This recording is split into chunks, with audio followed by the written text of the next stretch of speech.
pencalonan bagi mantan narapidana di atas 5 tahun lebih sejak selesai menjalani hukuman pidana hingga mendaftar menjadi calon. Jadi jika dihitung pun beliau ini menjalani pidana secara penuh, kita tidak berbicara masalah remisi, kita tidak berbicara masalah pengurangan hukuman terkait dengan kebijakan hukum Kementerian Hukum dan HAM maupun bebas bersyarat. Maka jika dihitung sepenuhnya adalah beliau bebas 19 Januari 2015. Artinya di sini kalau kita melihat KPU menyatakan ini belum cukup memenuhi pasal 4 maupun 42 Peraturan KPU nomor 1 2020 adalah keliru. Kenapa?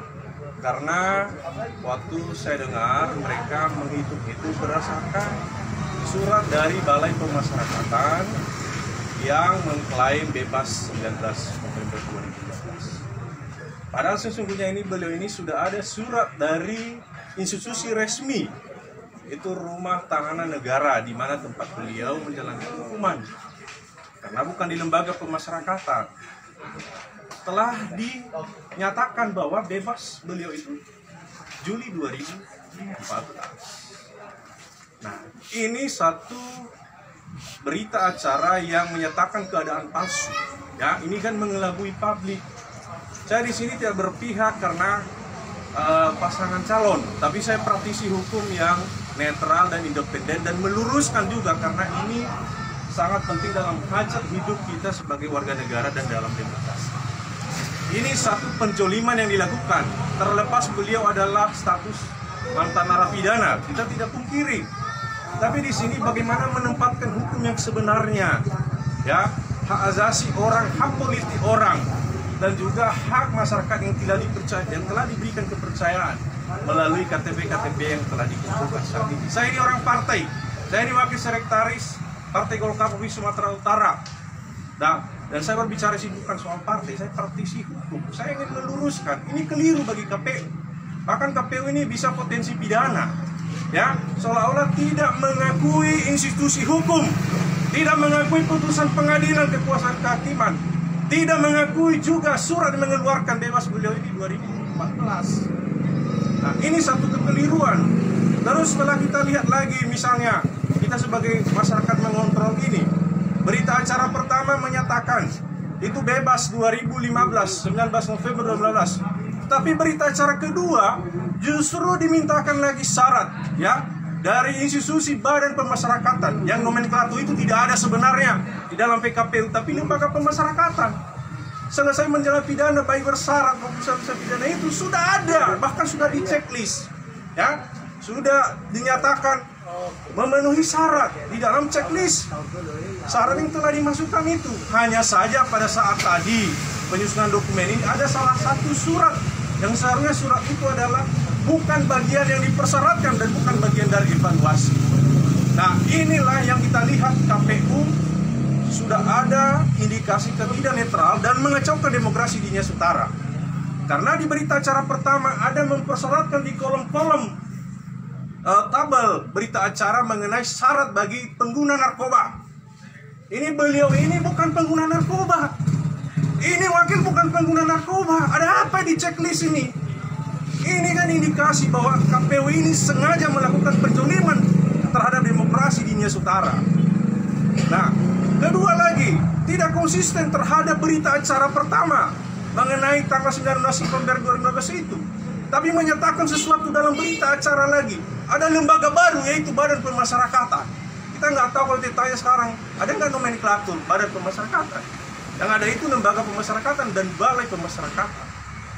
Nah, ini sesuatu tindakan KPU yang juga secara tidak langsung tidak mengakui putusan pengadilan, tidak mengakui surat dari rumah tahanan di tempat beliau ditahan dan menjalani hukuman pada saat itu. Jadi saya sebagai praktisi hukum sangat menyesalkan, ya. Ini saya anjurkan ini masyarakat bisa menggunakan haknya, bukan hanya calon saja. Siapa yang memberikan dukungan KTP itu bisa berhak menggugat keputusan KPU. Demikian dari saya. Ya, bisa dihukum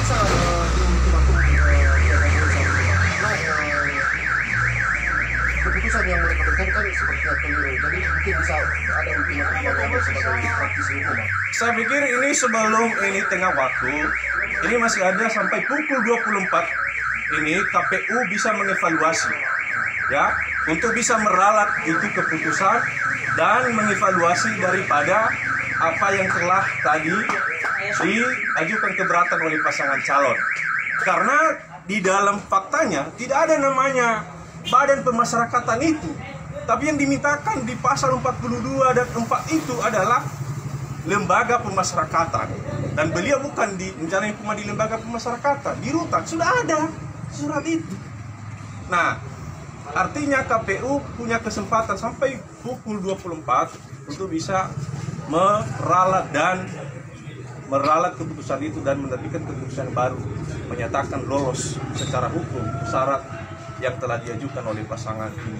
Ketika hal ini tidak dihiraukan oleh pihak KPU, maka ada beberapa tahapan yang akan dilakukan untuk menggunakan hak, baik itu sifatnya pihak yang dirugikan dalam hal ini pasangan calon maupun class action masyarakat yang merasa dirugikan terhadap demokrasi saat ini, bisa menggunakan waktu, ya, dengan waktu 3 hari setelah ditetapkan ini. Dan apabila nanti di Bawaslu itu juga mereka sepakat dengan KPU, maka ada upaya hukum lain, yaitu melalui PT TUN dan Mahkamah Agung RI dengan sudah ditetapkan dalam tengah waktu yang sesingkat-singkatnya sebelum terlaksana pemilu 19 Desember 2020. Bagaimana sikap optimisnya? Apakah kita berharapkan ini Bawaslu ini aja yang lebih cerdas daripada KPU dalam mencermati dan menelaah daripada persyaratan itu. Kita harap ada objektif Bawaslu meralat keputusan yang telah dilakukan oleh KPU-nya Sutara. Ya, menurut Anda sebagai praktisi hukum, apakah ada kemungkinan bahwa pihak yang membela atau pasangan pembela ini dapat meneruskan kembali setelah tidak ada alasan secara hukum tidak dinyatakan, ya, pasangan calon bupati AJK yang terkait dengan status mantan narapidana, karena beliau sudah jelas telah selesai menjalani hukuman 5 tahun lebih sebagaimana yang diatur di PKPU nomor 1 tahun 2000.